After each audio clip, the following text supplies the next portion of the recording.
Bonsoir à tous et bienvenue dans votre magazine, c'est votre emploi. On vous parle évidemment comme chaque semaine, comme chaque mercredi, des opportunités d'emploi dans notre région. Et c'est un secteur qui suscite souvent la curiosité, celui des pompes funèbres, le monde des morts. Et oui, ce n'est pas anodin, il a été mis à rude épreuve pendant la pandémie, avec la crise sanitaire. Eh bien, on en parle avec notre... Vous voyez, ça me provoque pas mal d'émotions du coup. On en parle avec notre invitée Vanessa Bibas, responsable formation chez Nova Formation Funéraire. Vous êtes basée dans la région. Bonsoir. Bonsoir. Merci beaucoup d'être avec nous. Et comme chaque semaine, Thibaut Cotin de L4M nous accompagne. Bonsoir Thibaut. Bonsoir Marie.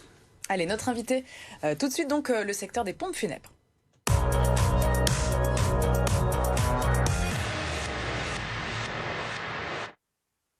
On évoquait donc la crise sanitaire à l'instant et ces milliers de décès par jour en France, une période très difficile. Ça a été un véritable bouleversement pour le secteur, on peut le dire, à l'époque. Oui, alors effectivement, il y a eu beaucoup d'adaptations à mettre en place puisque les règles ont été modifiées.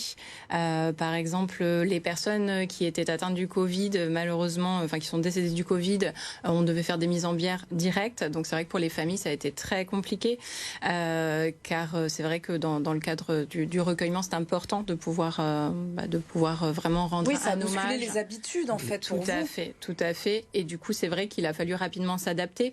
Pareil, la mise en place du pass sanitaire sur certains lieux comme les hôpitaux, les maisons de retraite. Il a fallu rapidement que les équipes puissent répondre à cette contrainte. Et c'est vrai que ça a été compliqué. Et ces relations justement avec les familles, c'est ça qui était le plus difficile émotionnellement, humainement? Alors oui, parce que l'hommage rendu n'est pas celui qu'on peut faire habituellement. C'est vrai que dans les cérémonies, le nombre de personnes était limité. Il a fallu mettre en place justement le numérique aussi par rapport justement aux visios, les visios qui ont été pour les cérémonies, pour que les personnes qui ne puissent pas se déplacer puissent quand même être présentes, même si physiquement elles n'étaient pas là. Parce que le nombre de personnes a été vraiment limité Oui, tout à fait. Proche, ouais. Effectivement, il y avait une limitation du nombre. Et c'était vraiment la famille très proche qui était présente. Donc c'est vrai que ça a été compliqué pour les familles. Et puis après, pour les acteurs funéraires aussi, il a fallu s'adapter. Et c'est vrai que ça a été compliqué. Et puis après, il y a eu la tension, bien évidemment. Comme vous disiez, le pic de mortalité a explosé. Ouais. Donc il y a eu énormément d'activités. Et aujourd'hui, c'est l'occasion de leur rendre hommage. Parce que c'est vrai qu'on a mis en avant beaucoup le personnel hospitalier et pas forcément le monde funéraire. Donc c'est l'occasion. Il y avait eu pas mal de témoignages dans la presse, notamment ces personnes de ce secteur qui disaient nous aussi on participe un métier de l'ombre, un métier de l'ombre. Tout à fait. Et après on n'a pas non plus envie de parler de la mort, donc ça s'entend aussi. Mais aujourd'hui on peut les féliciter d'avoir été là. C'est un secteur qui recrute. Exactement. Aujourd'hui c'est un secteur qui dans la région recrute, qui continue à se développer.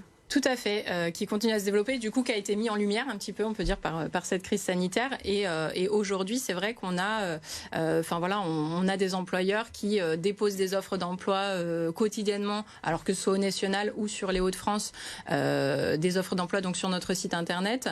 Effectivement, oui, il y a un besoin réel sur ces métiers et on a du mal à sourcer parce que c'est vrai que les gens connaissent mal ces métiers et n'ont pas naturellement l'envie en tout cas. On a une idée du nombre de postes, grosso modo, à l'échelle de la région. Alors, c'est encore trop difficile. Non, j'ai pas de chiffres précisément à vous donner, mais effectivement, on sent qu'il y a un réel besoin et il y a des employeurs qui ont vraiment du mal à trouver. Il y a des partenaires qui vous contactent directement pour dire oui, tout à est-ce que vous pouvez former, j'ai des besoins. Et nous, on réalise aussi des job dating pendant nos formations et c'est vrai que nos candidats rapidement vont à l'emploi. Et après, du coup, les employeurs peuvent passer par nous pour justement sourcer. Et justement, au niveau des métiers, vous pouvez nous détailler un petit peu les différents métiers auxquels vous formez, oui. Alors, le métier le plus connu, je dirais, c'est celui du conseiller funéraire. Donc, c'est la personne qui est dans la pompe funèbre et qui va vraiment accompagner les familles sur l'aspect organisation de la cérémonie, sur l'aspect administratif aussi. Et ils vont vraiment être l'interlocuteur principal. Et c'est lui qui va être garant aussi de la qualité, justement, du service rendu à la famille. En relais, justement, vous avez le maître de cérémonie qui est là pour qui est le chef d'orchestre, si on peut dire, de la cérémonie, mais qui est aussi là au moment de la mise en bière, le moment où on va mettre le corps dans la housse ou dans le cercueil, et qui va être justement en collaboration avec nos chauffeurs porteurs, qui sont aussi là sur l'accompagnement du défunt tout au long du parcours qu'il va pouvoir faire jusqu'aux obsèques, donc de la mise en bière jusqu'aux obsèques. On a en métier de l'ombre les marbriers funéraires qu'on voit peu, mais ce sont ceux qui sont dans les cimetières, qui creusent les fosses, qui construisent les caveaux. Ça, vous formez aussi sur ces métiers-là? Tout à fait, oui, tout à fait. Et donc c'est vrai que c'est des métiers de l'ombre, on en parle moins parce qu'ils sont moins en contact avec la famille, mais il faut savoir qu'ils sont quand même là parce qu'ils sont en cérémonie, par exemple, on les voit pas, mais ils sont là pour intervenir si besoin. Et puis vous avez aussi les thanatopracteurs qui sont là pour l'ensemble des soins de conservation et, si la famille le souhaite, ou des soins de présentation, parce que comme on l'a vu tout à l'heure, il est important de pouvoir se recueillir auprès du défunt et le voir, le toucher une dernière fois, d'où vraiment une grande importance de ce métier. C'est examen obligatoire pour ce métier-là? Tout à fait. Donc sur ce métier, on est sur un diplôme national qui est reconnu donc par le ministère de la Santé et qui est très sélectif puisqu'il y a un numerus clausus. Donc cette année, il faut savoir qu'on a eu, le numerus clausus était à 65 pour au national, donc 300 à peu près 30 candidats présentés, ce qui veut dire que c'est très très sélectif. Il y a un vrai cadre légal autour de ces formations. Tout à fait. Est-ce que c'est compliqué de trouver les candidats intéressés par ce secteur, par ces métiers-là? Alors oui, c'est pas toujours simple parce que comme on le disait, c'est pas forcément des métiers qui attirent de base et qu'on ne met pas forcément en lumière. Donc c'est vrai que c'est compliqué, mais il y a quand même des gens de plus en plus qui viennent vers nous pour se former. Et quel profil il faut avoir pour rentrer en formation? Les qualités peut-être humaines indispensables? Alors les points importants et on va dire communs à ces différents métiers, c'est vraiment l'aspect mobilité, disponibilité. Donc le permis de conduire par exemple est obligatoire.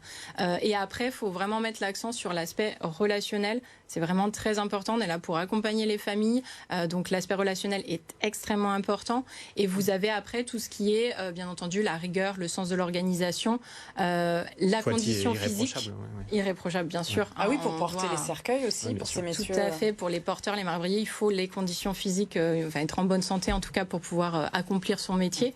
C'est des formations courtes, alors longues, c'est variable, ça dépend vraiment des métiers, parce qu'on va aller de 3 jours par exemple pour nos porteurs jusqu'à 3 mois pour nos conseillers funéraires et voire 2 ans pour nos thanatopracteurs. Donc c'est quand même assez variable en fonction des métiers. Pour ces formations, il y a des financements qui sont possibles, il y a des organismes à solliciter si on veut rentrer en formation? Tout à fait. Alors, ce dont on entend beaucoup parler aujourd'hui, le compte personnel de formation, le CPF, peut financer des formations telles que la formation de conseiller funéraire ou de thanatopraxie. Par contre, les autres métiers ne sont pas éligibles au CPF, donc il va falloir solliciter des organismes tels que le Pôle emploi, les conseillers régionaux, les conseillers départementaux, les OPCO, les opérateurs de compétences, et éventuellement l'AGFIP, par exemple, pour les personnes reconnues travailleurs handicapés. En tout cas, on peut se renseigner directement sur votre site pour avoir notamment les dates de session Nova Formation Funéraire. Merci beaucoup. Merci à vous d'avoir été avec nous. Vous restez bien sûr avec nous pour la suite du magazine et les petites annonces de L4M.